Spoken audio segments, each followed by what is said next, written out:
I am lamenting right now and I am frustrated. Oh my goodness. This is why we always should mark with a pen the stop and start point for our buttonhole, because I didn't do that. I thought I was going to be smooth enough and well, I put a hole all the way through the fabric, but I know better now, so move along. As you've seen from the intro picture, I did place my pins at the end in the start point of these buttonholes.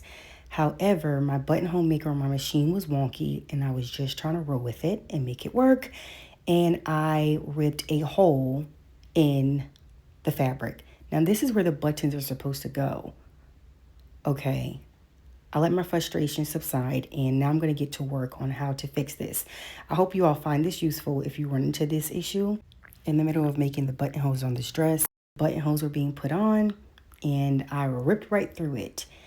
I was trying to think about, did I want to scrap it or just correct it? And immediately as I was sitting there, how to correct it came to my mind. So I want to share with you how I did this. Sewing sometimes can be like that. This machine is pretty old and it's a 3 or 4 step buttonhole. Goodness, we see beautiful garments that we make or other people make, and we don't realize that sometimes there's some hurdles to get that beautiful garment. And here I'm sharing that experience with you all. So the first thing I did was I just marked off where I wanted to cut off the damaged fabric. And I'm going to just pretty much make a pattern based off of what I had to cut off.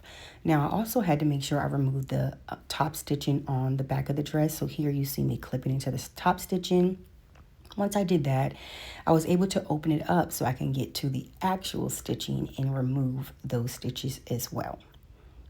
Now, this is a small garment here, so it can be a little tedious, so take your time, no rushing. Next, I'm going to go ahead and measure the length that I need to cut or make the new pattern piece so I can restore, replace, redo, revamp this. And I'm just going to use it as a template as well. And keep in mind, you want to make sure you're adding the seam allowance needed because this is an enclosed bodice. It was fully lined. I had to make sure I had enough seam allowance for the inside when I had to fold it back, and then also to connect the new piece to the back of the bodice, the back and the front really. So just mark out that measurement there and take your time too. No need to rush. This is a learning process. We all make mistakes.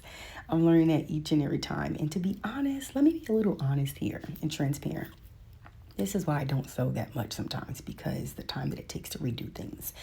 Anywho, back to the regular programming here. I did cut the rectangle pieces out, and here I'm just going to stitch it down. Right sides together like usual. And as you can see, it's looking good already. It's coming back to life. You're going to do this for both sides. And once you're done with that, I'm going to go ahead and clip. I'm getting really excited that this is going to work out. I'm very confident that it will be all well. Next, I'm going to put the right sides together, and I'm going to make sure the 2 seams that I sewn, they match up. And now I'm getting closer into the neckline. So I have to remove more of the understitching in the original seam stitching.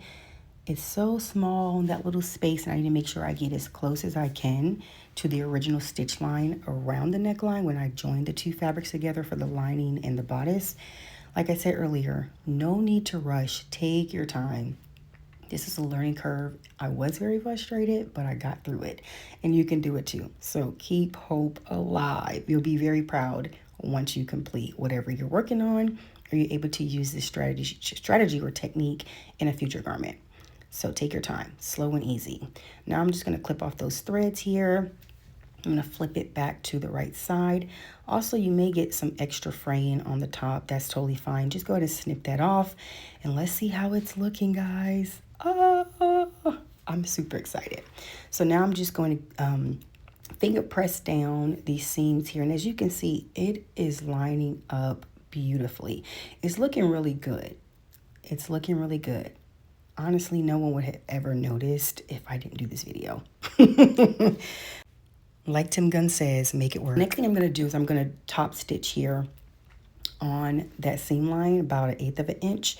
But I'm going to hop over to the ironing board and press it. And as you can see, voila, I enclosed the raw edges and I pressed it really good on the neckline and the seams that I stitched. And as you can see, it is looking amazing. Yay, I'm super happy and proud of this. So now I'm going to go ahead and do the top stitching. As you can see, that's going to enforce the stitches and make sure the fabric is not moving because again, it was and it is a lined bodice.